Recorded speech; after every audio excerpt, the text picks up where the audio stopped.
Magandang tanghali po sa atin. Ay hapon. Hindi po tayo po. Pero naniniwala po tayo na ang salita po ng Diyos hindi po para sa wala. Para sa mga nandito po. Buksan po natin ang ating pong mga Bible sa Joshua 24 verse 15.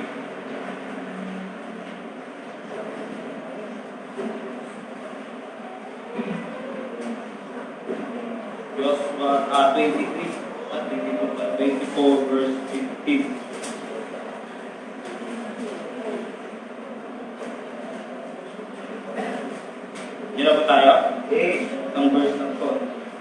Sabi ko dito, and if it seems even unto you to serve the Lord, choose you this day whom you will serve, whether the gods of your fathers serve that work of the other side of the flood, or the gods of the Amorites in whose land ye dwell. But as for me and my house, we will serve the Lord. Yan po ang makikita natin dyan mga kapatid. As for me, sabi ni Joshua, and my house, we will serve the Lord.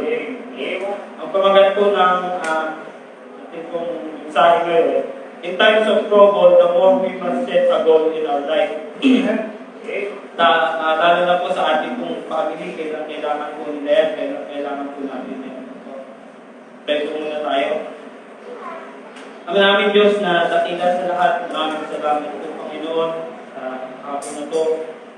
Thank you po sa mensahe kaninang umaga na nakatulong po sa amin. Thank you po Panginoon sa kabutihan mo sa araw-araw na bagamat kami po ay may pinagdadaan ng problema, pero pinapakita mo na pwede pa rin po kami mag-enjoy pagkasama po namin kayo.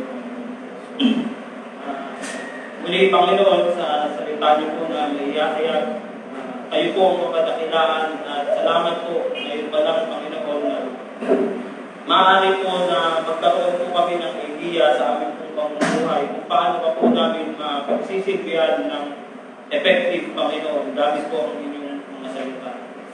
Patawad po sa aming pong pagkakasala, sa aming pong pagkukulang. Sa pangalan po ni Jesus, amen. Tulog tayo. Sabi po dito ni Joshua, as for me and my house, we will serve the Lord. As for me and my house, we will serve the Lord. Now listen po mga kapatid, ito po ay goal setting.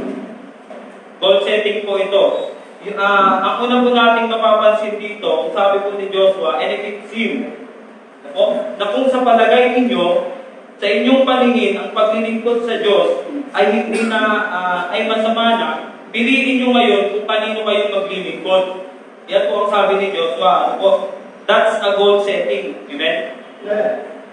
You choose, make set yourself, you set your mind. Joshua telling us pala na sinabi niya po dito, kung sa tingin ninyo, hindi na kayo pinagpapala at hindi na maganda ang maglingkod sa Panginoon, piliin nyo ngayon kung kanino kayo maglingkod.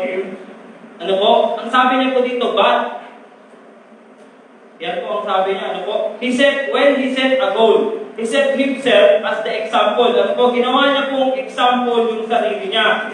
Ang sabi niya po dito, but as for me and my house, we will serve the Lord. Philippians 3:14 po. Tignan mo natin sa Philippians 3:14.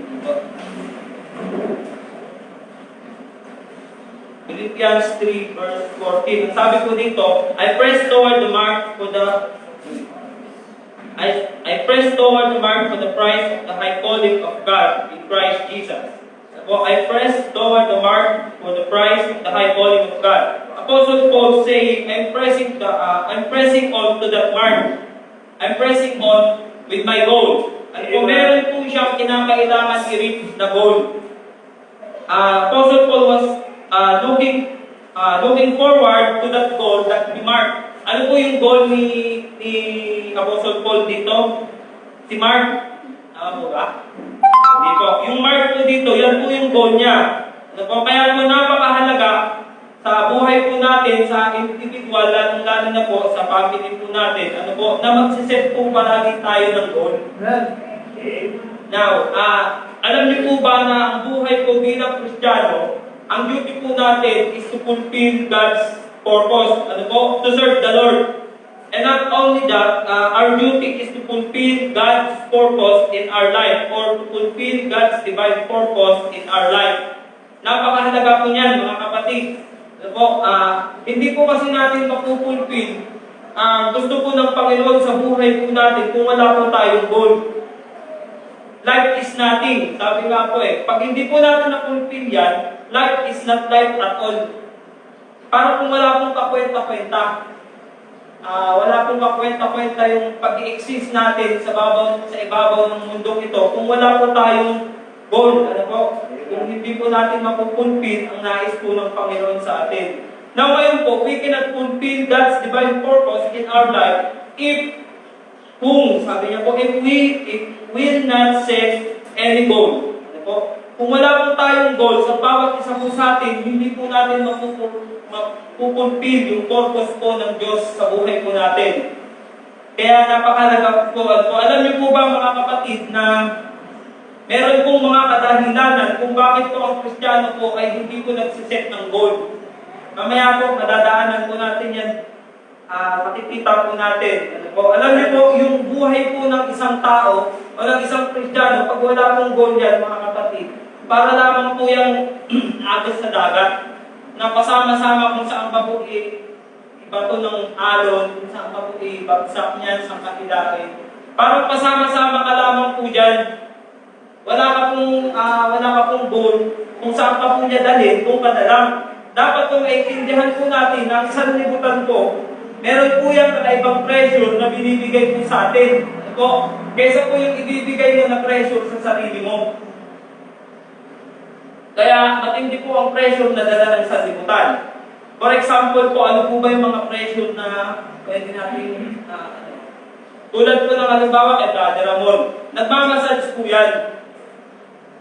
Meron pong sa pagmamassage, meron pong tatlong klase na naalala ko lang po na pinakwento siya sa akin. Merong mild, hard, tapos meron naman yung paparelax ka lang. Kumbaga, yung kwento na lang po ni Pastor Alice, Pastor. Sabi niya po, na-example niya na po dito yun. Sabi niya, masakit ang katawan ko. Gusto ko ma-relax. Pinagpamasahe ko ngayon siya kay Brother Ramon. Tapos, sabi niya, pagkanapukasan, ang biro po ng ating mahal na pastor, imbis na umayos po yung pakaranda niya, sumakit daw po yung katawan niya. Tapos ang biro niya po, libre po kasi. Ngayon, naranasan ko rin po yun. Nung nandito po yung mga missionary po, sabi ko, titreat ko sila, tawagan natin si Brother Ramon, pamasahe kami. 7 o'clock po, wala pa po sila, nag-deputation po siguro. Tapos, nag-massage po si Brother Ramon, sabi ko, Brad, ako muna, kasi wala pa naman sila. Then, sabi niya po, sige, ikaw muna. Nung mamasahin niya na po, tinanong niya ako, kumain ka na po, Brad? Dahil 7 o'clock na po yun, sabi ko, hindi pa. Ay, isip-isip ko lang po, sabi ko po sa kanya, busog pa ako, Brad, mamaya-maya na lang siguro. Tapos nung minamasahin niya na po ako, meron po siyang na-impress na masakit. Sabi ko, hindi ko na natiis. Sabi ko, Brad, ba't ang sakit niya? Ano ba yan? Ay, ito, kala ko ba kumain ka na? Sabi niya sa akin. Nagulat ko ngayon, paano niya nalaman? Tapos pinaliwanag niya po sa colon daw po yun. Sabi ko, kapag doon daw po nagre-react sa bahagi ng paa niya, ito Brad sa kidney, ito Brad sa puso, sa lungs. Marami po siyang tinuro. Ano po? So, hinayaan ko na po na siya na lang ang bahalang magpumasahe kahit masakit, tinitiis ko po talaga. Nasasaktan po. Kasi siya po yung nakakaalam Siya po yung may knowledge sa pagmamassage. Ano po? Tapos kinabukasan po, nagmasahe na rin po si Pastor Joseph doon. Nung pagkatapos po, nung kinabukasan, nag-aanusan po kami, wala si Pastor Joseph. Tinanong ko kay Ma'am Jen, nasa po si Pastor Joseph? Ay, tulog pa. Sarap ang tulog, mukhang nasarapan sa masahe ni Brother Ramon. Tapos, nung pagtanghalian, tinanong ko po, Pastor, kamusta po yung masahe ni Brother Ramon? Hindi niya, okay, Brad. Kaso mukhang hindi ako sanay sa massage. Sabi niya, bakit yung katawan mo? Sabi, parehas po pala. Nakikita po natin, no? Kahit libre man yan o hindi man libre yan, pag kung yung nagmamasad sa'yo, ang magbibigay ng presyo, iisa lang kung kalalabasan yan. Ano po? Ang kalalabasan po niyan, sasakit po ang katawan mo kasi yun po yung alam niya na makakabuti sa'yo. Pero sa'yo, kung papasok ka kinabukasan, hindi ka po talaga makakapasok. Kasi mananakit nga po. Pero kung gusto mo pumasad, pwede mo rin palang bigyan ng goal yung sarili mo. Ng sariling presyo. Ano po, sabihin mo lang, Brad, magpaparelax na ako, hindi ako magpapagamot. So, magbibigay mo po ngayon sa sarili mo kung ano po yung gusto mong mangyari na sa ay. Ano po? Sample lang po yun. Minsan po, dahil po wala po tayong goal, hinahayaan na lamang po natin na ang sanlibutan po ang magbigay ng pressure sa atin. Hindi po natin alam yung dala-dala po niyan kinabukasan. Ano po? Dahil sa wala po tayong goal, hinahayaan lang na lamang po natin. Alam po natin, okay lang. Alam po natin, ganun lang, no? Pero ang hindi po talaga natin alam, wala po tayong knowledge sa pag-goal setting. Ano po? Hindi mo alam na sumusunod ka na po pala sa agos ng sanlibutan o nasa agos ka na po pala ng mundo. Ano po ba yung mga halimbawa na mga agos-agos na yan? Halimbawa po ngayon, uso po yung pandemic. Uso po yung COVID. Ano po? Wala na nga pong COVID, pero yung pamumuhay mo parang nasa agos na po ng COVID. Ano po? Ay kita po natin dito, for example po, face mask. Kapag Kristiyano o hindi Kristiyano, mahirap po o mayaman. Kailangan po mag-face mask. Kasi po, para hindi ikaw makahawa o kaya hindi ka makahawa, kailangan po yan. Pero hindi po sinabi doon na bawal magsalita. Ano po? Parang ano po yan eh. Halimbawa, para kung may takip sa bibig na kahit alam mo na tama ang magsimba sa araw po ng linggo na magkatikot-tikot po tayo, pero dahil for the sake na sinabi po ng mga kapitbahay, hindi ba bawal ang gathering? Sabi ko sa TV na panood mo, bawal ang pagtitipon-tipon. Nananahimik ka na lamang po. Ano po, bakit okay, busan po yung bibig mo?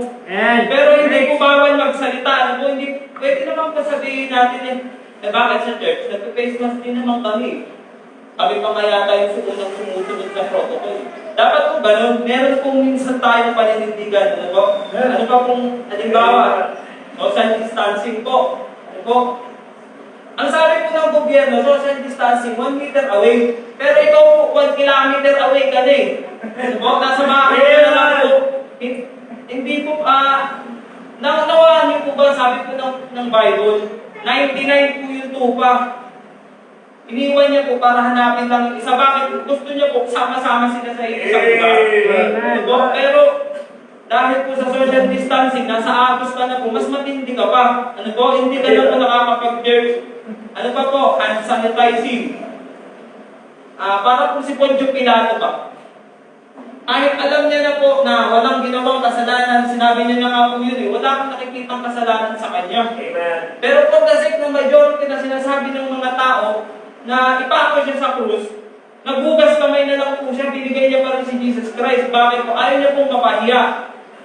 Ayaw niya pong magalit sa kanyang tao, kaya ayaw niyang matanggal sa trabaho o sa posisyon niya. Ano po? Parang ganoon din po tayo. Kahit alam po natin na dapat ipagtipon ang araw ng linggo, ang ginagawa po natin, nabubugas kamay na lang po tayo. Na pilit natin iniisip na tama po yung ginagawa natin na okay lang siguro na hindi ako magsimba kasi sikatahan naman na yan, uso naman na yan. Ano po?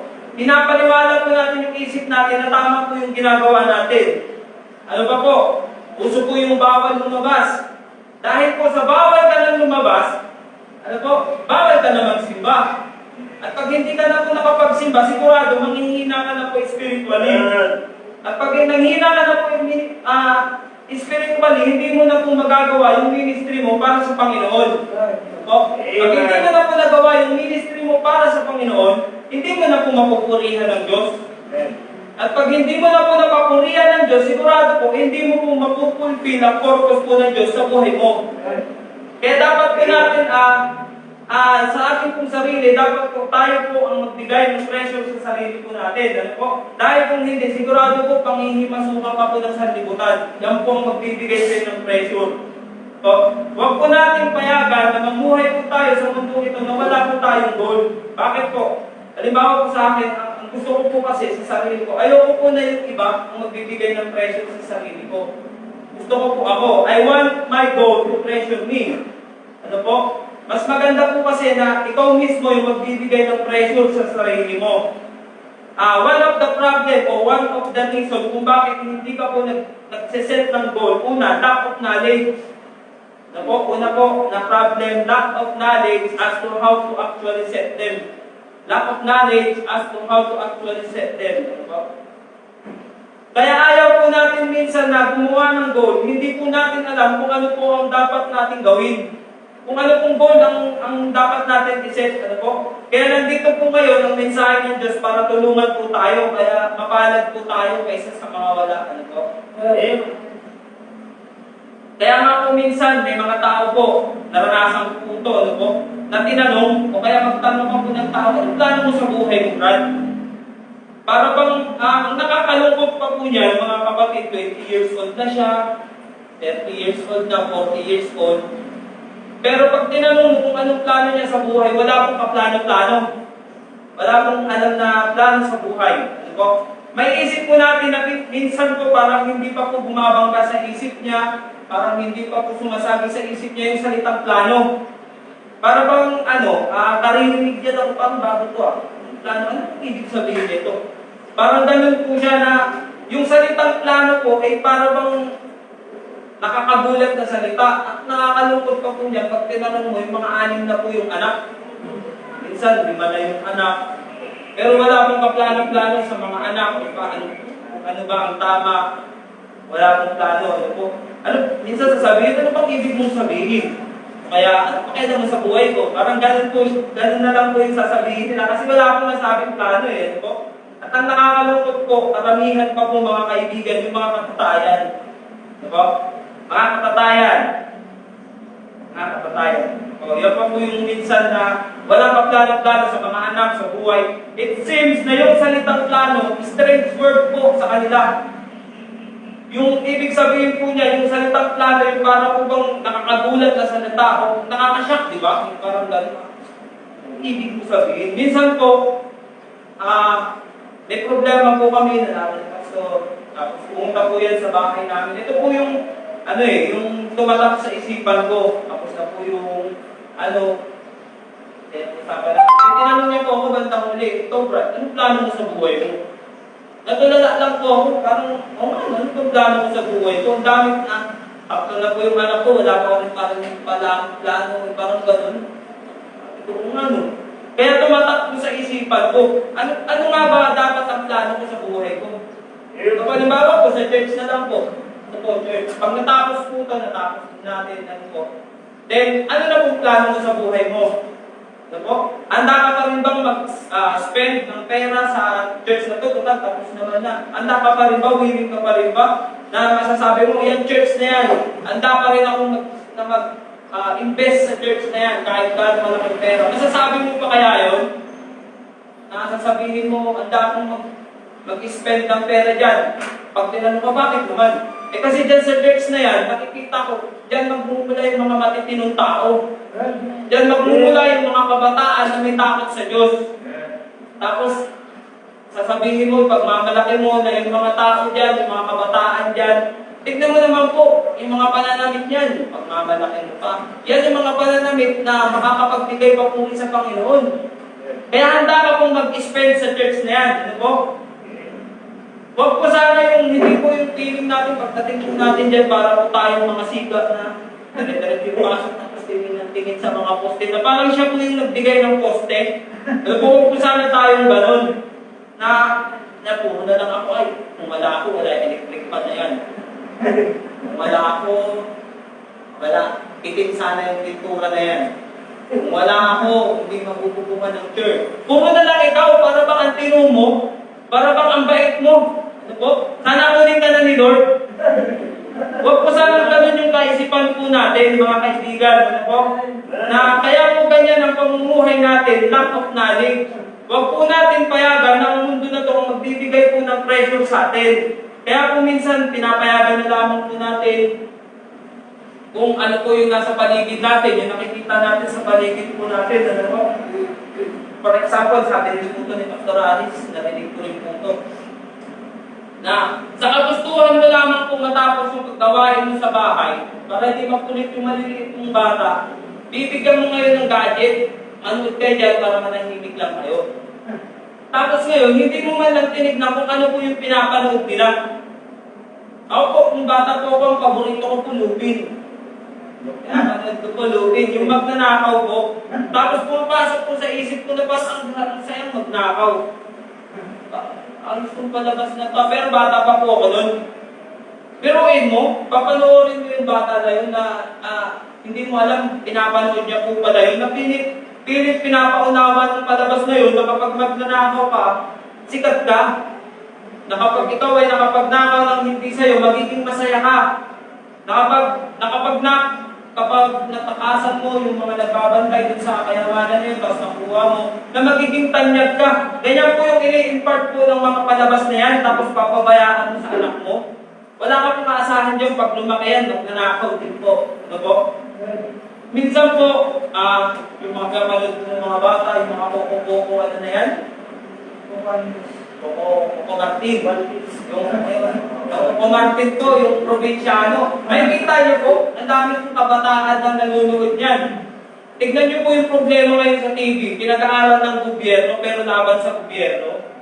Bakit po? Kasi may mga ganyang klaseng palabas na okay lang na lumabang ka sa gobyerno basta may prinsipyo ka. Na pag may baril ka, tapos may baril din yung pulis, parehas lang kayo, wala nang batas-batas.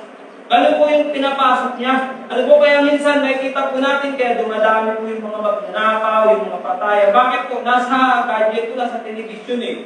Ano po, Brad, hindi naman tinuturo yan. Yan po minsan dahilan natin. Bakit po nasa television kung hindi tinuturo? Ano pong purpose niyan? Ano po? Entertainment lang yan, Brad. Entertainment. Sabi po ng Bible, ano po, yung mga kasalanan na yan, mga kapatid, ang sabi po ng Bible dyan, do not make a mock at sin. No? Sa Proverbs 14 verse 9, sabi rin po sa Galatians 6:7, ang sabi po dyan, be not deceived. God is not mocked. Ano po sabi? Huwag tayong padaya. Ang Diyos ay hindi nagbibiro.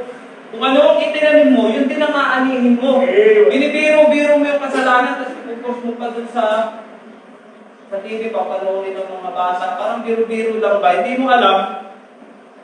Binabangga ko na itong talata na to. Ano po?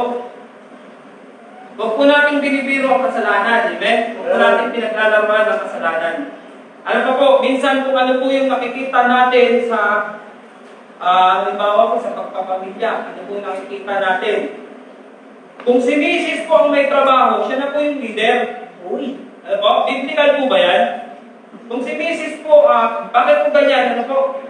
Kasi po, yan na po yung pattern na nakikita po natin sa sanlibutan. Kailangan pag siyang may trabaho, ikaw, sumunod ka na lang sa kanya. Ano po, yan na po kasi ang nakikita natin. Pag si Mrs. po ang may pera, si Mr. po ang tigas, ang matigas. Pag sinabi ko ni Mrs., alam mo nang gagawin mo dyan, pag nagbigay na po ng pera, sabi ni Mr., ako nang bahala dyan. Ano po, tigas na po. Tiga-saing, tiga-laba, tiga-luto, tiga-pumalengke, tiga-plancha. Yan na po yung trabaho niya. Ano po? Meron na po pwede, nagkikinuman. Kinuman sila, tapos nalasing lang po ng konti. Nagyabak na yung isa, sabi niya doon sa bahay, hindi niyo ba alam? Ako ang diyon. Ano, diyon daw po siya, yung mga bahay niya na mabura kasama niya, nakanganga sa kanya, hangang-hanga sa kanya. Hindi mo, brad, hindi mo, pare. Oo, ako ang yun. Nung dumating po yung asawa, uy, winabad, nagdalas misis. Biyag tawanan ngayon siya ng kainuman niya. Kala ko ba, brad, pare, ano ba? Diyan ka sa bahay niyo. Sa bahay, ako yun. Kaso si misis ang mayawang ng latigo. Sabi niya, ginagawa mong sirkus yung bahay mo. No? Ikaw ang yun, asawa mo ang may latigo.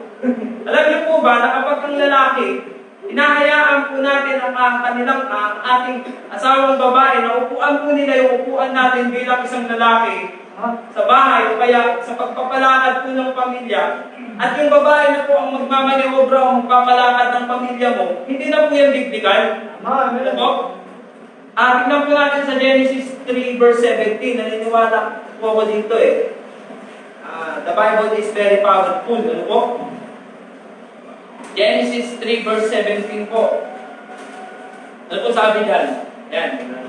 And unto Adam he said, because thou hast hearkened, ayan po, nakinig po siya, hearkened unto the voice of thy wife, and hast eaten of the tree of which I command thee, saying, thou shalt not eat of it, cursed is the ground of thy sake, in sorrow shalt thou eat of it in all the days of thy life. Turns also season, and I shall it bring forth to thee, and thou shalt eat the herb of the field.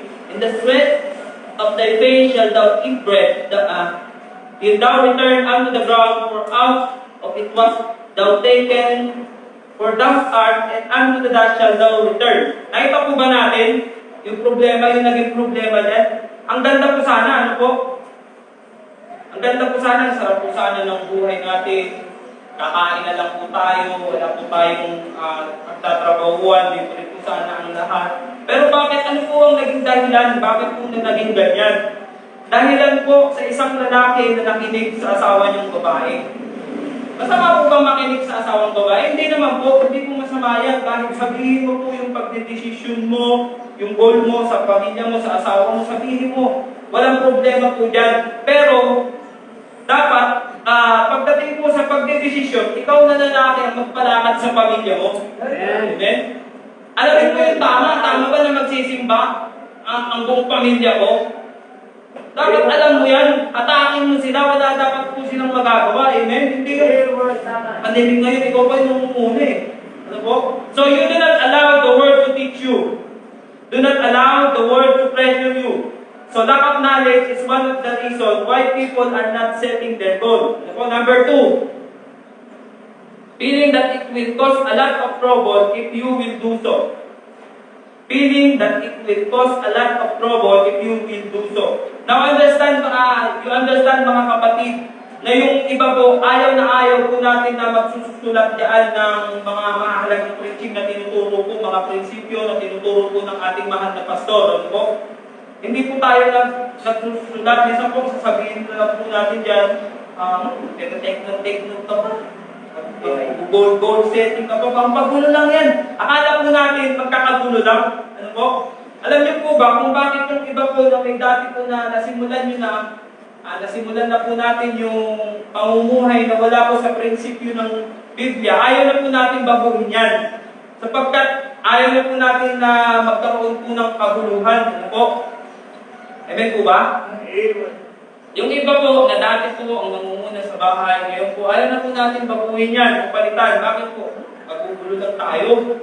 Kaya ganun pa rin po, hindi po nababago, babae pa rin po. Ano po, balikan po natin 3 verse 17. Ano po, ano pong sabi dyan? Ano po bang sabi dyan? Unto Adam he said, because thou hast hearkened unto the voice of thy wife, and hast eaten of the tree of which I command thee, saying, thou shalt not eat of it, curse is the ground. Ano pong naging resulta? Curse po is the result. Ano po? Naging kinurse po sila ng Panginoon. Bakit po yung lalaki po walang goal sa buhay? Ano po? Hinayaan niya lamang po. Palit po kaya kayo. Ikaw yung may muscle. Yung babae po yung may muscle, no? Tapos yung lalaki sexy. Uy! Wow! Ano po? Hindi po balance. Ano po? Hindi po magandang tignan. Kailangan po lagi po nakabatay po tayo sa prinsipyo po ng salita ng Diyos. Ano po?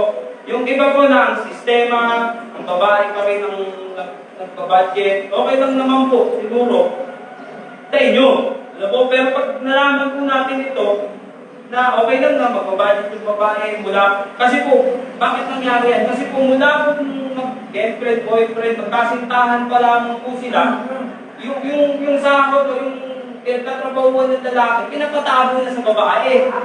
Ngayon, nasanay po sila hanggang sa naging mag-asawa na po sila. Ano po? Yun na po yung batayan nila ng pagbabudget. Ano po? Kaya po pag nagkagulo naman, mag-aaway pa rin. Pag naubos naman yung pera, mag-aaway pa rin po kayo. Binigay mo tapos parang hindi kayo mag-aaway, binigyan mo nga eh. Tapos yung naubos, mag-aaway pa rin kayo. Bakit? Pinagkakatiwala mo kasi. Tapos hahanapin mo ngayon kung nasan yung pera mo. Ano po?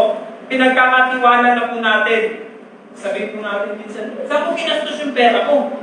Pinaghirapan ko yan ah. Saan mo inubos yung pera ko? Maghahanap na po tayo. Bakit po? Pinaubaya na po natin sa asawa po nating babae. Ano po? Yung mga kaugalian naman po ng mga lalaki. Po, pagkakataon nyo na po, mothers. Yung kaugalian naman po ng mga lalaki na ayaw na pong magpabisto sa mga sinasahod nila kung magkano po talaga yung tunay na sahod nila. Dumating po yung pandemic, may bonus pa. Ang sabi po ng lalaki, wala kaming bonus, kita mo pandemic, eh yun pala, doble po yung binigay ng kumpanya kasi nakakawa pandemic. Ano po, ayaw na po natin baguhin yan, yung mga ganyan. Kapatid, setting goals will not cause you any trouble. Setting goals will cause you to align your life toward the Word of God. Now listen po mga kapatid, anak po tayo ng Diyos, we are Christian. Ano po? We are the people of God. Mga anak po tayo ng Diyos, we have to fulfill God's purpose in our life. Dapat po na ma-fulfill po natin ang purpose po ng Diyos sa buhay po natin. Kasi ito lamang po yung tanging daan para ma-fulfill yan. It's to align ourselves in the Word of God. Pag hindi po natin inalign dito, hindi po natin mapupulfill Tama po? At kung hindi po natin mapupulfill to, hindi po natin mag-glorify ang Diyos. And how can a holy God bless us kung hindi naman po natin mag-glorify ang Diyos? Tama po? And we wonder sometimes, kaya po nakakapagtaka po mga kaibigan, mga kapatid, ano po, minsan sabi niya, nagbabasa naman ako ng Bible. Nag-a-attend naman ako ng church, pero bakit ganun? Hindi naman ako pinagpapala. Ano po? Ang tanong po dyan, are you fulfilling God's purpose in your life every day? Napupulfill po ba natin? Ang goal ko ngayon, magdadasal ako. Dadasal pa rin po naman, pero sa pagkain lang. Ano po? Napupulfill mo ba yung gusto ng Diyos sa buhay mo araw-araw? Pag-uwi mo ng galing ka sa trabaho, pag-uwi mo, napupulfill mo ba yung God's divine purpose sa buhay mo? Ano po yung purpose niya po? Sana po maliwanag sa atin to. Ano po, baybayin po natin mabuti ito. Do you understand na kahit po, halimbawa po, yung mga walang pera, wala pong pinag-aralan, na parang bang 4,000 na nga lang yung sahod natin, budgeting pa natin. Okay. Na para bang para bang hindi po pwedeng mag-budget yung mga ganyan lang po yung sahod. Ano po? Kapatid, kahit 4 pesos lamang po yan, i-budget mo. Kasi purpose po yan ng Panginoon. Ano po? That is God's purpose. Minsan po na para lang po bang may karapatan pong mag-budget yung may mga malalaking businesses. Yung mga may malalaking sweldo. Hindi po ganyan, kapatid. Ano po? Hindi po ganyan. Ang punto po dito, hindi po yung tinatanggap mo. Ang punto po dito is we are aligning ourselves into God's purpose in your life. Kahit 10 piso po yan, may purpose yan. Ano pong purpose niyan? Yung 9 pesos, sa'yo na. Yung 1 peso, din balik mo sa Panginoon yan. Ano po? Yan po yung purpose niyan. Ano pong naging purpose doon? Ano po? Napapurihan mo na ang Diyos, pinagpala ka pa ng Diyos, pagpapalain ka pa ng Diyos kasi marunong kang magbalik. Yan po ang purpose niyan. Huwag po natin na parang tinitipid po natin yung Panginoon. Kanya naman po yan. Ano po? Huwag po natin pagkakuripuntan ng Diyos. Mga kapatid, niligtas po tayo ng Diyos. Kaso, parang hindi ka pa po nililigtas sa kakuriputan mo Ano po? So, dapat nakita po natin na lagyan po natin ng goal. Ano po? Halimbawa po, kinukuripot mo ang Diyos. Lagyan ka po kaya ng kontador ng Diyos dito. Lagyan ko kaya dito na lang para nadaan mo na susulyan mo dito po. Tinitipid mo ka, sabi ng Diyos. Ano po? Tapos lagyan ka ng kontador, tapos sabihin ng Diyos sa'yo, 5 na lang kada hinga. Sabi mo siguro, kemi ako yun. Titipirin mo, Diyos, tipirin ka po kaya ng Diyos. Ano po? Sana po, wag po ganyan. Ano po, maalala po natin yung kwento. Ito po, nakuha po ako ng lahat naman po pastor po, mga idea. Ano po? Sabi po dito, natatandaan po ba natin yung mayaman na nagtanong po sa Diyos kung ano po kung paano po makamit ang buhay na walang hanggan. Tapos, ang sabi po ng Diyos, huwag kang papatay, huwag kang mangangalunya, huwag kang magnanakaw, huwag kang sasaksi, galang mo yung ama't ina, ibigin mo yung kaaway, kapwa. Katulad ng pag-ibig ko sa iyong sarili. Sabi po ng binata, nasunod ko na yan, nasunod ko na po yan. Sabi po ni Jesus, okay, ipagbili mo ang iyong ari-arian, pamahagi mo sa mahirap, at magkakaroon ka ng kayamanan sa langit. Ano po? Napakaganda po nito. Ano po ibig sabihin yan? Kung ikukumpara mo po yung kayamanan sa langit, at saka yung kayamanan mo dito sa lupa, walang-wala po yan. Ano po? Ikukumpara mo yan, sabi nga po, yung kayamanan dito sa lupa, inaanay, kinakalawang, ninanakaw.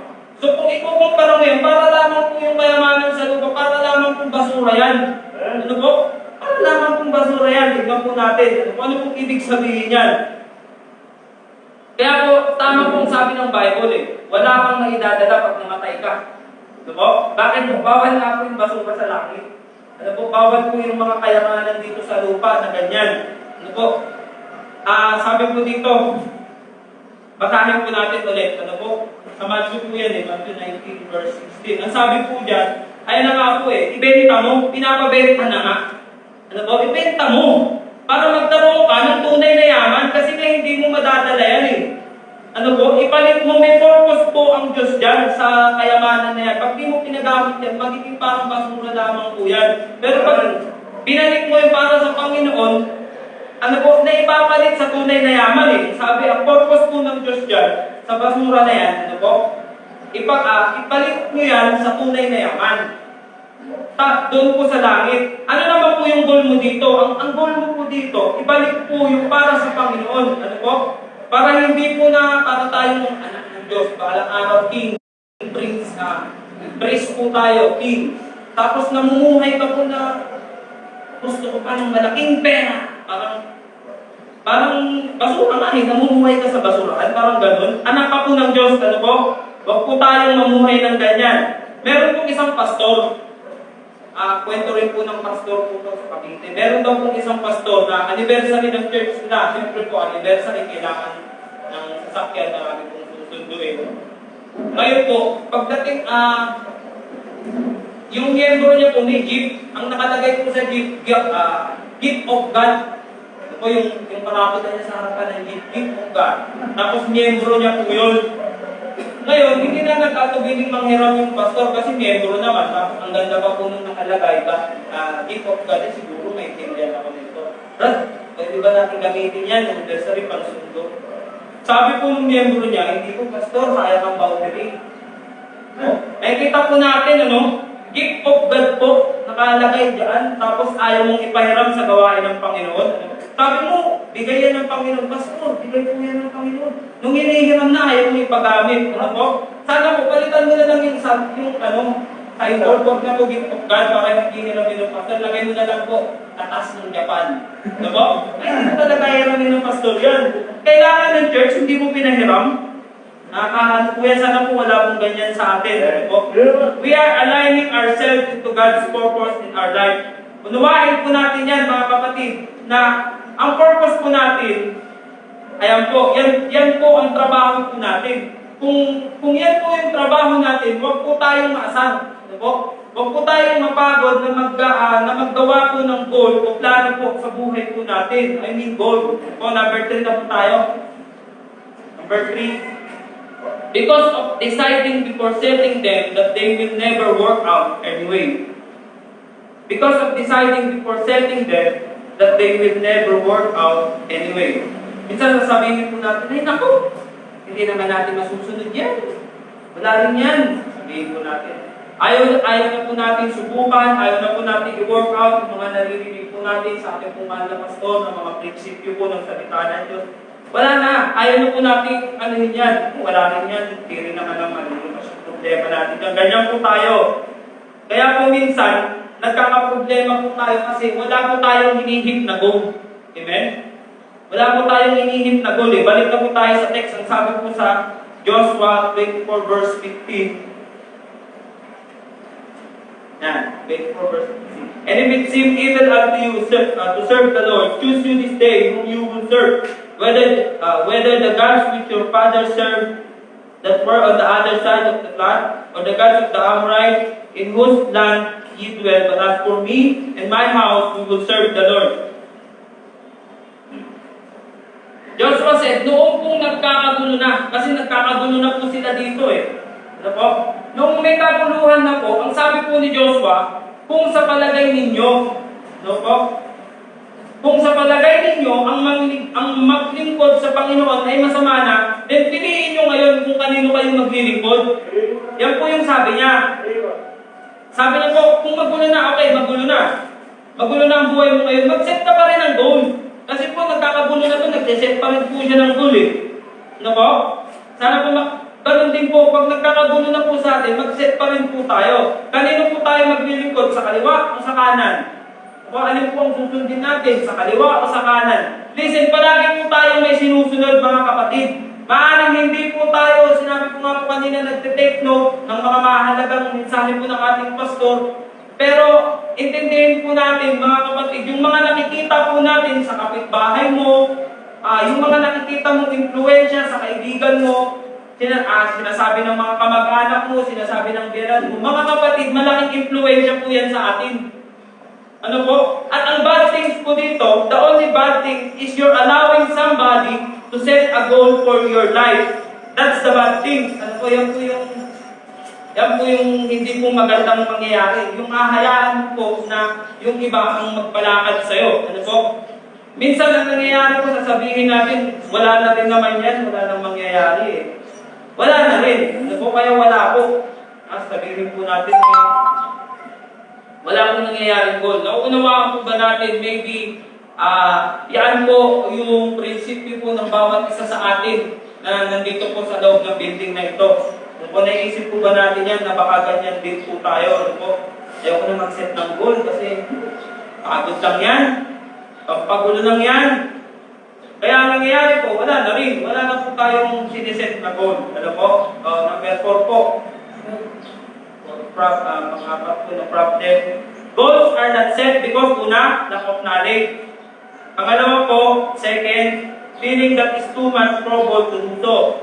At pangatlo po, deciding before setting them that they will never work out anyway. At ang pangapat po, because of misinterpreting the scripture. Nami-misinterpret po natin yung salita ng Diyos. Ang problema po dito, kaya hindi po natin na-work out yung na-work out is because nami-misinterpret po natin yung salita ng Diyos. So primarily, ang goal po natin dapat, lagi pong nakatuon sa salita ng Diyos, dito po sa Bible. Kung ano po sabi ng Bible, kung ano yung nakita ko, ganun po dapat. Ano po? Again, huwag po natin kalilimutan, ano po yung kanina po pinag-usapan natin, na ang duty po natin is to fulfill God's divine purpose in our life. Pag hindi po natin nagawa yan mga kapatid, there's something wrong, meron pong mali. May problema po na maaaring nami-misinterpret po natin ang salita o ang Biblia po. Yan pong maaaring problema, nami-misinterpret po natin ang scripture. Po. Now for example po mga kapatid, halimbawa na lang po, narinig ko rin po kay Pastor, sa pagdidisiplina po ng anak. Alam po, sa discipline po, alam po ba natin, nabibihira na lamang po sa mga kabataan ngayon ang may disiplina. Bibihira na lamang po yan. Bakit po? Ayaw na pong mapalo o masaktan po ng mga magulang. Amen? Ayaw na po ng masaktan ng mga magulang. Bakit? Hindi na po sila naniniwala doon sa tinuturo po ng Bible na disiplina. Yung mga pagpapalo-palo na sometimes, sabi po ng iba, baka lalong mag-rebelde. Pag pinalo mo daw, baka daw lalong. No! No po, hindi po naniniwala dyan. It's God's word. Ano po? Salita po ito ng Diyos. It will always bear good fruit. Lagi pong mamumunga ang salita ng Diyos ng tamang bunga. Ano po? It is what the Bible says. Ano po? Makinig po kayo sa ang problema po ng iba kung bakit hindi po sila nag-set ng goal. Sasabihin po nila, alam mo ba, yung tinuturo ng Biblia na yan, okay naman yan. Kaso hindi na applicable sa panahon natin ngayon yan eh. Ano? In fact, mga kapatid, ang hindi po applicable yung word system, yan po yung hindi po applicable. The word system is trying to destroy is trying to discredit the Bible. Gusto pong patunayan ng sistema ng mundong ito na yung mga nakikita po natin, mga passion na yan, yan po yung gusto nila, dinidiscredit po nila yung Bible, ano po? Kung ano po yung mga nangyayari sa kanila, psychology, is trying to discredit the word of truth, the word of God. But listen mga kapatid, ang God's word po is still true. Ano po? Mula pa po yan sa panahon ni Noah, sa panahon ni Abraham, hanggang po sa future, sa darating na panahon, the Bible is still applicable. Ano po? The Bible is still applicable. In fact, mga kapatid, bago pa po mangyari lahat po ng mga nangyayari, nakasulat na po yan sa Bible eh. At yung pagdidisiplina po, na effective po during the time of Abraham, during the time of Isaac, during the time of Solomon, is still applicable and effective to this day. Ano po? Effective pa rin po yan. Ang problema po natin, at sasabihin po natin, hindi na applicable na yun yan. Naus na yan. Parang ganun po yung nakikita natin sa kapaligiran. Ano po? Yung mga pagpapalo-palo ng bata na yan, magsasawa ka lang yan sa kapapalo. Pero walang mangyayari sa bata. Yan po yung sinasabi po nila. Pero mas paniniwalaan ko pa rin po kung salita ng Diyos kaysa sa sinasabi mo. Ano po? Papaluin ko pa rin yan dahil sinasabi ng iba, magsasawa sa kapapalo. Ako po hindi magsasawa sa kapapalo. Amen?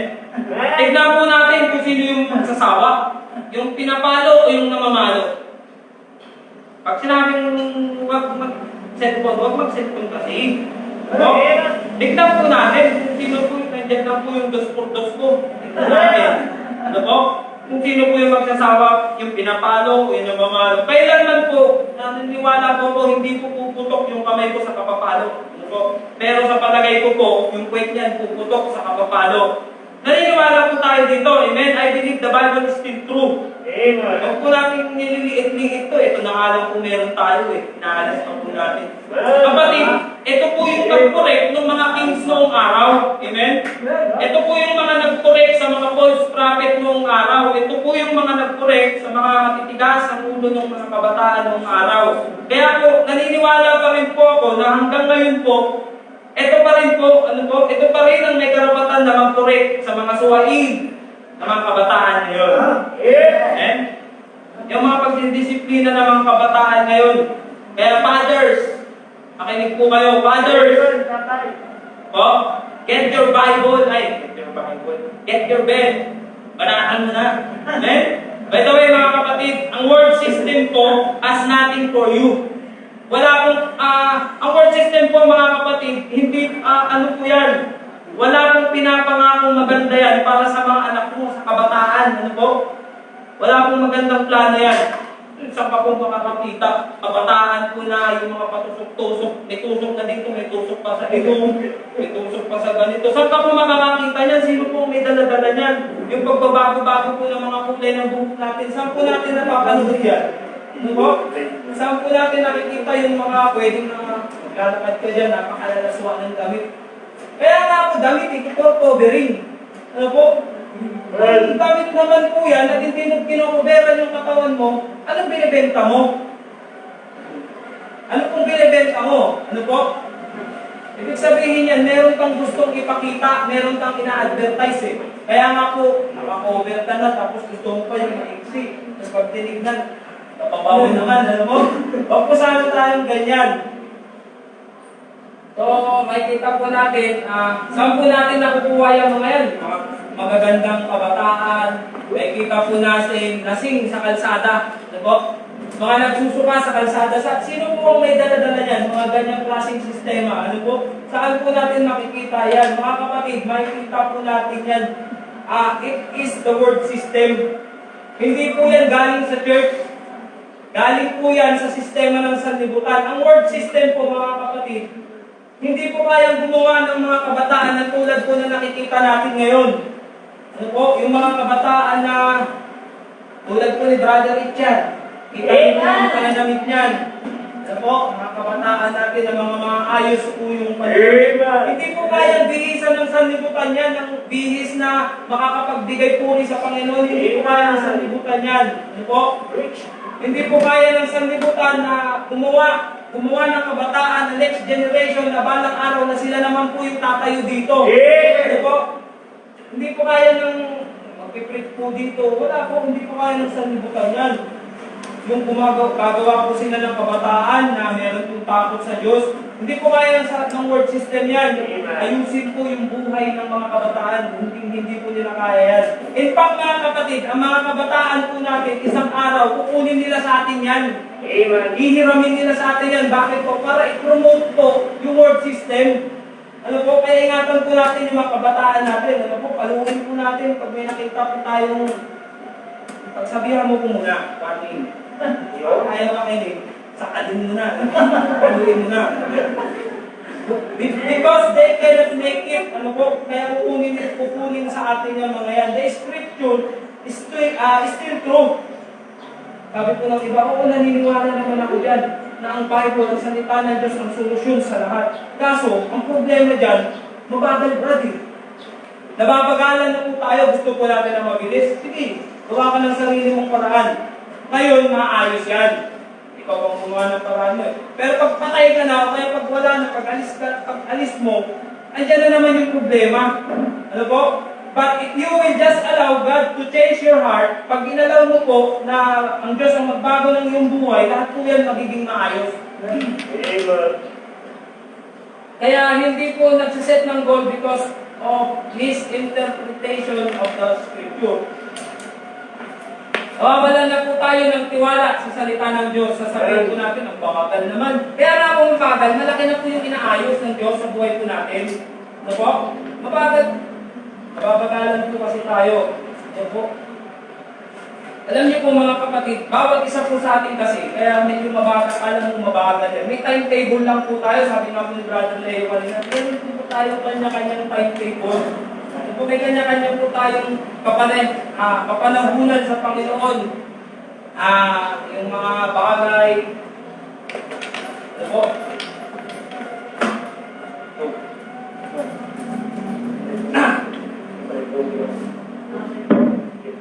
Meron po tayong may mga tamang panahon po tayo sa mga bagay, meron po tamang panahon. Sabi po ni ni Solomon po, ang pinaka-importante po sa pagsiset ng goal, ito na po yung mga point natin. Solution po.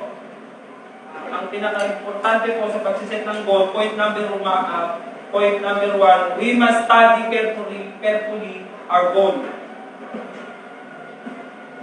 To study our goal, number one po, ito po, have I take it into consideration where I am now? Isinasaalang-alang po ba kung nasaan ako ngayon? Ano po? Tandaan po natin, ang sabi po ni Joshua, as for me and my house, we will serve the Lord. Yung salitang we, yung word po na we will serve. Parang doon po makikita po natin, ano po, na hindi po ibig sabihin nun na doon pa lamang po si Joshua nagsimula ng goal niya o magsisimulang maglingkod sa Panginoon. Ano po? Pag narinig po kasi natin yung salitang we will serve, para pong future eh. Ano po? Parang futuristic. Pero ang totoo po, hindi po. That time po, matanda na po si Joshua. Nagkakagulo na po, matanda na po siya. Nung sinabi niya po yan, naglilingkod na po si Joshua niyan. Nakita niya na po yung kanya pong simulain sa paglilingkod sa Panginoon. Ano po? Kaya yung we will serve po dyan, na sinasabi po ni Joshua dyan, ang titignan po natin dito mga kapatid, i-consider po natin kung ano po yung kalagayan mo bago ka magsimula ng goal. Kung ano po yung kalagayan mo dati bago ka magsimula ng goal. Yan po yung nakikita ko po. Ano po? Tignan po muna natin yung kalagayan natin bago po tayo mag-set ng goal. Para maunawaan po natin kung ano pong klaseng goal ang isi-set po natin. Halimbawa po, pandemic po ngayon. Bago pa po mag-pandemic, nagsisimba ka naman eh. Tama po? Pero ito na po yung pandemic, ito na yung pressure, bawal na magkatipon. Ano po? Ayan po, bawal na magkatipon. Well, ito naman po yung goal natin. Total, nagsisimba naman na ako dati, dumating na yung pandemic na yan, ipagpapatuloy ko lamang po yung nasimulan ko. Ano po? Maglilingkod, magsisimba pa rin po tayo, maglilingkod pa rin po tayo sa Panginoon. Ano po? Sinuway mo ba ang gobyerno nun? Pag sinabi bawal magkatipon, eh pagtipon ka pa rin. Sinuway mo ba yung gobyerno nun? Hindi po. Sinunod mo lamang po ang Diyos. Amen? Hindi mo po sila sinusuway, may sinusunod ka lamang po. Joshua said, he decided to continue to serve the Lord. Why? Nandoon na po siya eh. Ano po? Nandun na po siya sa kalagayan niya ngayon. He's been serving the Lord for many years. Naglilingkod na po siya sa Panginoon nang matagal. Kaya, ano po yung dahilan dyan? Ano po yung nag-i-encourage sa kanya kay Joshua para magpatuloy po sa paglilingkod sa Panginoon? Well, ano po kaya? Yun pong dati niyang ginagawa sa Panginoon. Ano po? Yun po yung nag-i-encourage sa kanya. Gawain niya na po kasi yun. I-found out na ang sabi po ni Joshua na magandang maglingkod sa Panginoon. Ito na yung ginagawa ko dati. Ito na yung ginagawa ko dati. Well, kung ayaw niyo na, magpapatuloy pa rin ako maglingkod sa Panginoon. Kaya i-consider po natin palagi, ano po, yung ating pong kalagayan, ano na ako ngayon?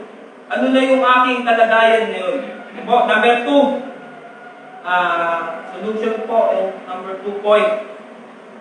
If I set a goal in all the key area of my life, po, have I set a goal in all the key area of my life? Tandaan po natin mga kapatid na meron po tayong tinatawag na key area po ng buhay po natin.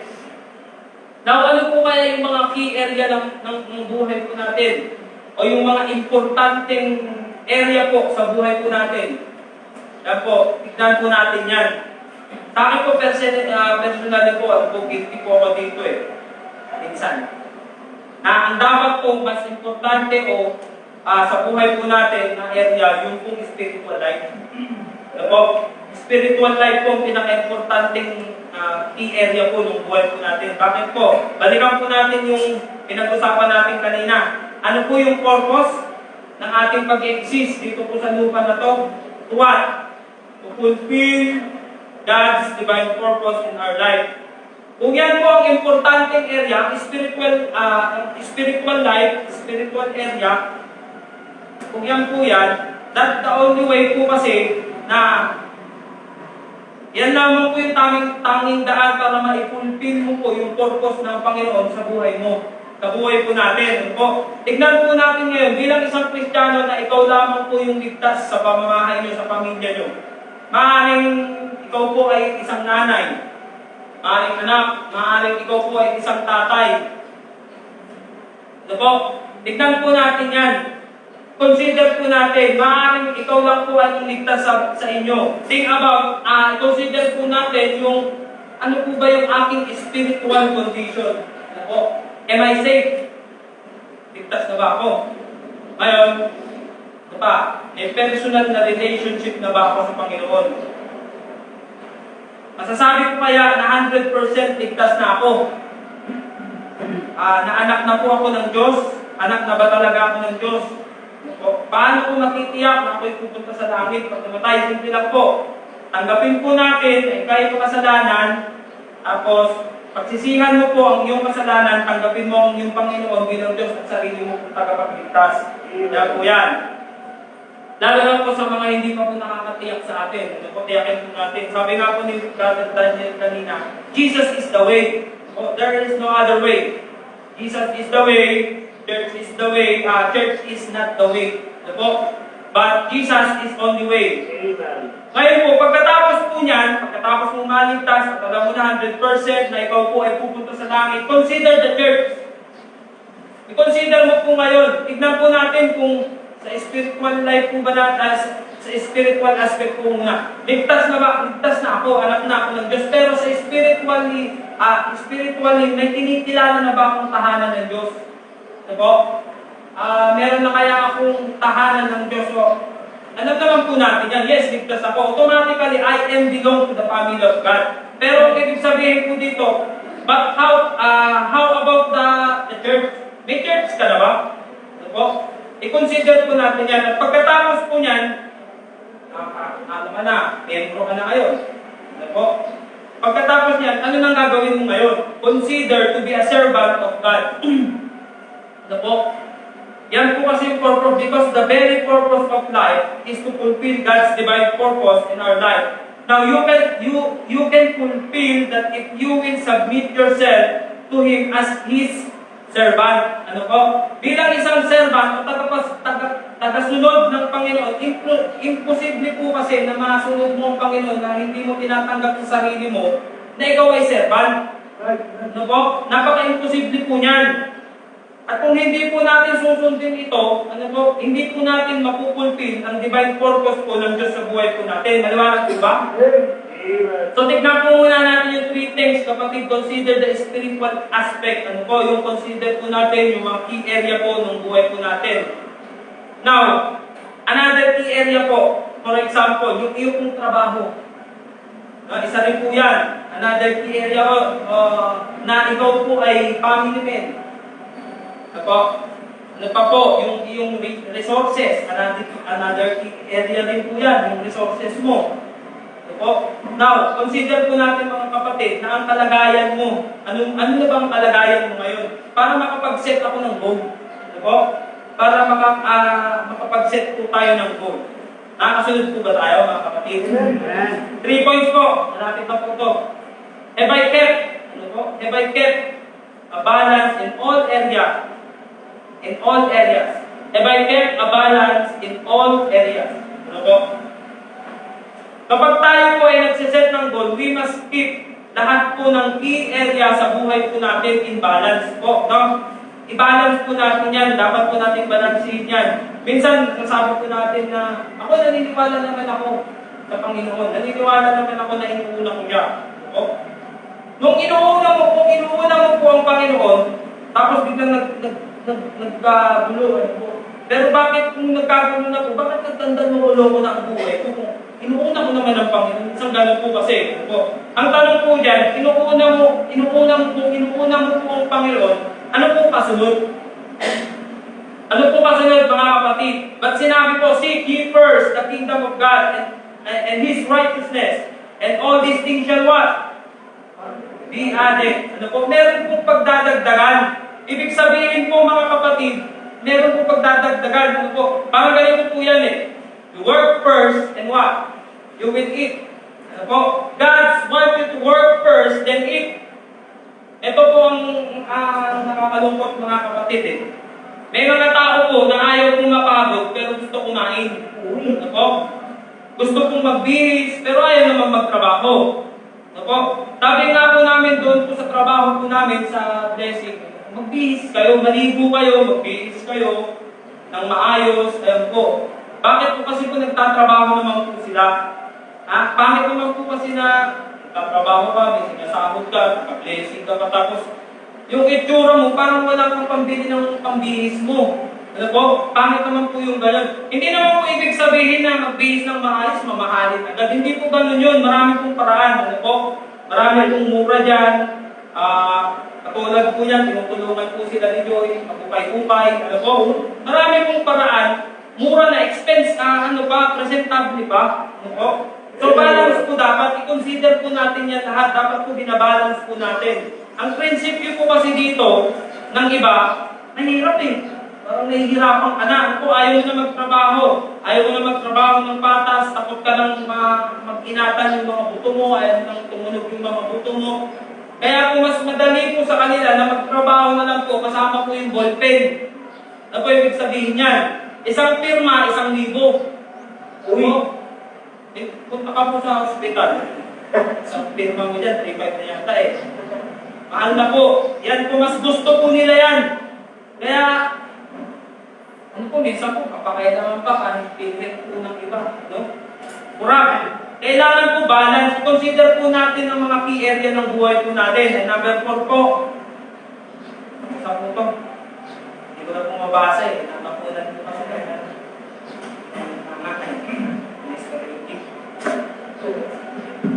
Yan po. Number 4 po. Is this an measurable goal? Is this an measurable goal? So, ano po ibig sabihin nito? Ito bang goal ko na to na sinet ko, kaya-kaya kong abutin? Of course, di ba? Hindi ka naman po mag-set ng goal nang hindi mo kaya abutin eh. Pero mas maganda mga kapatid, ano po? Mas maganda po na makinig po tayo, ano po? mag-set po tayo ng goal, yung kaya-kaya po natin abutin, pero mas maganda po na yung goal po natin, medyo imposible. Na po yung imposible po natin abutin. Pag imposible po kasi mga kapatid, makikita mo po yung trabaho po ng Diyos. Kasi pag sa sarili mo lang po yan, huwag po natin isipin na yung goal po natin, kaya po ng sarili po natin. Mas maganda po na mag-set tayo ng goal na alam mo pong medyo limitado po o beyond your limit. Kasi po, if it is beyond the limit, then God's hand always there. Po, naiintindihan po natin. Number 5 na po. Hanapin natin ito. Number 5, it is a reasonable goal. Kanina po nakita po natin reasonable goal. Ngayon po, reasonable goal. Ano po ibig sabihin niyan? Oh well, tama ito. Sapagkat sinusunod ko ang inuna kong Diyos. Po, parang ganun po yun tama itong ginagawa ko, inuna ko ang Panginoon. Pagkatapos nun, follow what? Yung aking pong mga pangangailangan. Of course, inuna mo ang Panginoon, then here comes ang mga pangangailangan. Then God can take care of this. Yan po. Dapat po, reasonable po lahat. Kung halimbawa po, maglilingkod po tayo sa Panginoon, reasonable po ba yun? Maglilingkod ako sa Panginoon. Well, it is always reasonable. Because that is exactly what the Apostle Paul said in Romans 12 verse 1.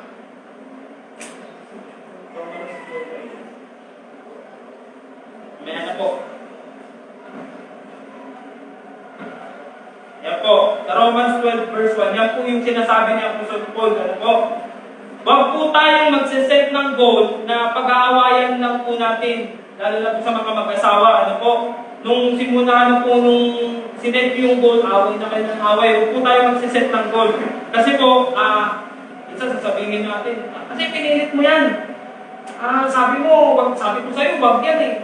Yan tuloy, napapabayaan mo na kami. Yan. Huwag po tayong magsiset ng goal na mag-aawayan lamang po natin. Ito po ang huwag po natin kakalimutan. Lahat po ng goals, makakatulong po yan sa atin. Sa ating pong pamumuhay. Especially to fulfill God's purpose in your life. Yan na lang po. Salamat po. Ngayon po tayo. Panalangin. Amen.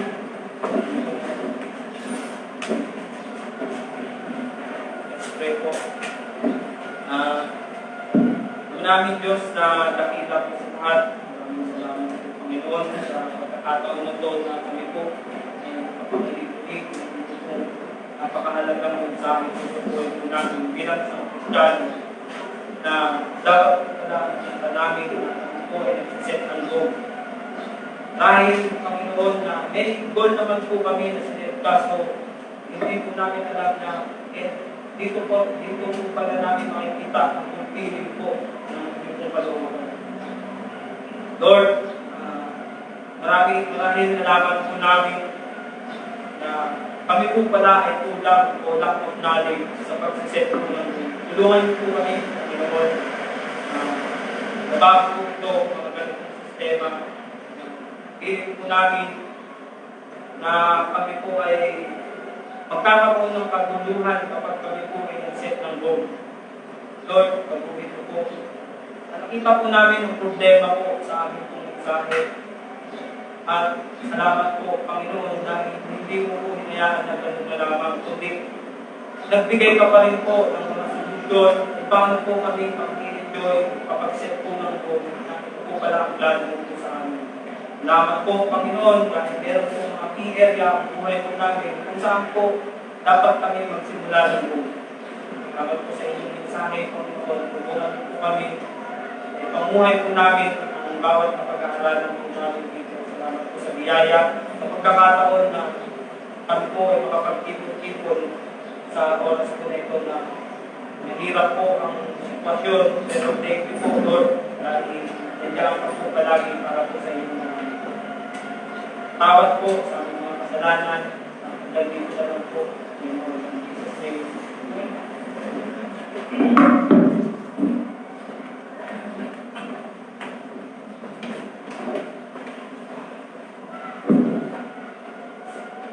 Amen. Salamat po sa mensahe po ng ating napahinggan.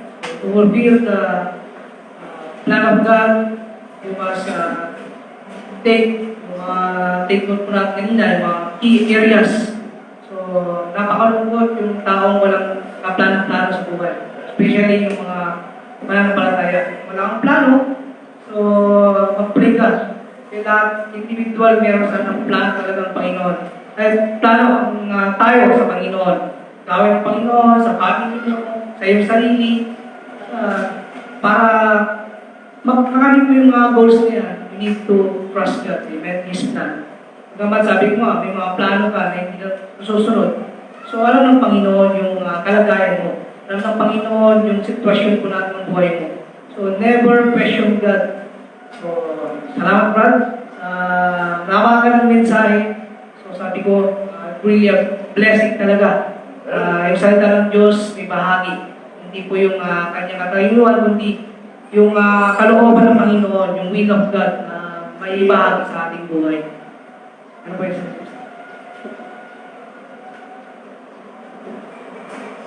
Okay, pupunta tayo sandali. Magandang hapon sa inyong lahat.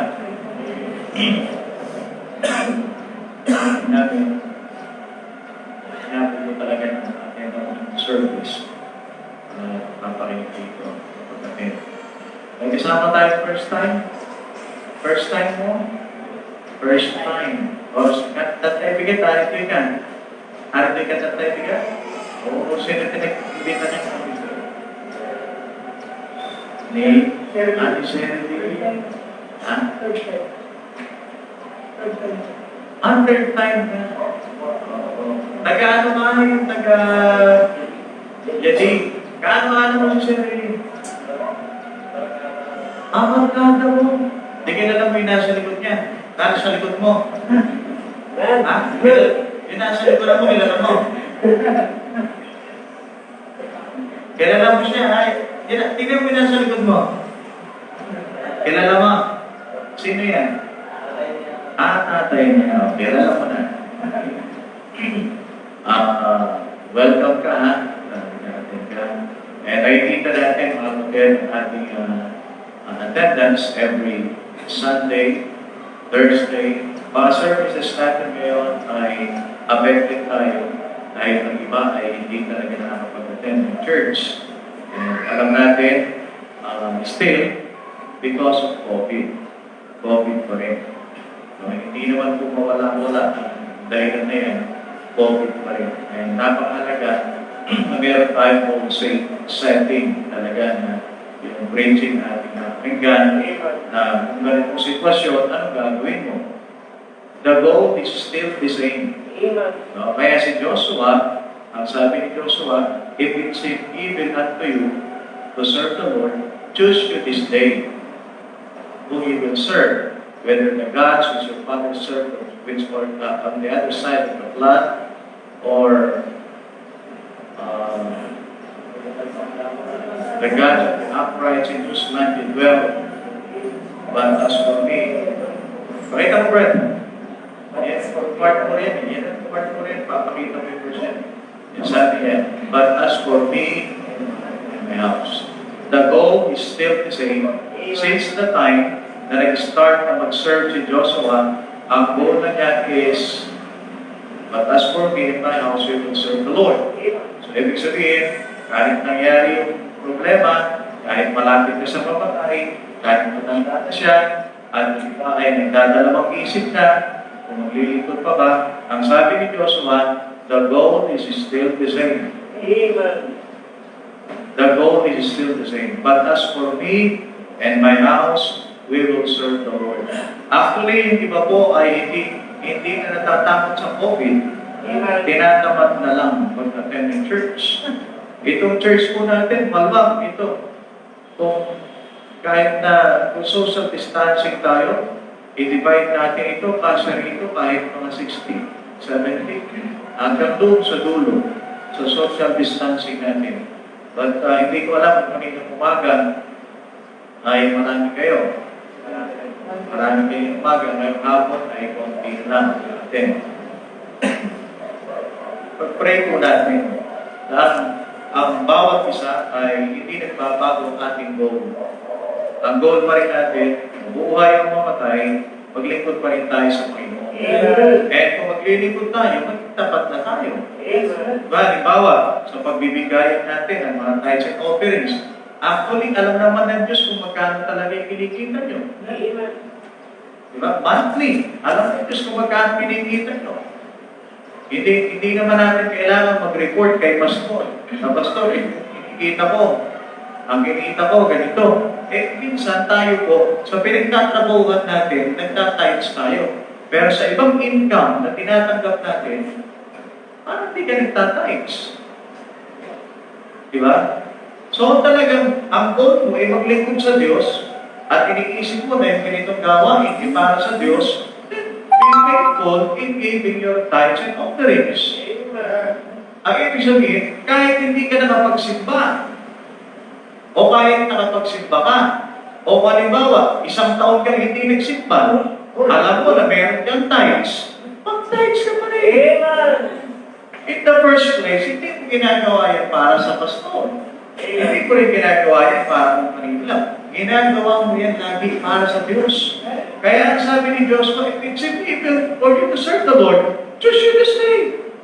Sabi, pamili kayo. Hindi naman ako lugi, sabi ni Joshua. Kaya pamili kayo. Ibig sabihin, in every goals na sineset natin, it's not the pressure that comes from the other people. It's always comes from within. It's you. Diba? Sino ba talaga magsaset ng goal? Ikaw yan. Kaya sabi ni Joshua, hindi ako. Kung mapili kayo. It's your decision. Diba? So tingnan mo lang, nasaan ka ba ngayon? Sabi mo, ang goal ko, maglilingkod ako sa Diyos. O kung sa paglilingkod natin sa Diyos, hindi tayo honest. Hindi naman tayo totoo, na tapat na naglilingkod sa Diyos, nasaan tayo? Diba? Kaya mga kapatid, napaganda, unawain yung mabuti, hindi maliit, hindi malaking pera ang pinag-uusapan, simbahan, ang kailangan natin, maging tutulong tayo sa Diyos. Pag pera po kasi ang pinag-uusapan minsan, diyan lagi sinusubukan ng Diyos ang tao. Kadalasan, sa pera sinusubukan ng Diyos ang tao. Tingnan ninyo kung talaga, halimbawa, dapat tayo. Okay? Pag tayo nag-tithes, halimbawa sa tithes na lang, ito, binibigyan ko ng date ito. Ngayon, ang dahilan, makikita ninyo pagka ang church kinapos ng budget, paano mayayari sa church?